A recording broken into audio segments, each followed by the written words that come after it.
আসসালামু আলাইকুম আমার দিনের বোনেরা, আমার দিনের ভাইরা ভালো আছেন তো? আলহামদুলিল্লাহ, আপনার বোন ভালো আছে।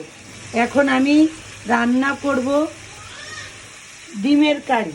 প্রথমে আমি আদা, রসুন, জিরে, পেঁয়াজ বাটা, গরম মশলা, তেল দিয়ে নিয়েছি। মশলাটা কষে গেছে, এবার ডিমগুলো আর আলুগুলো দিয়ে নেব। বিসমিল্লাহির রহমানির রহিম।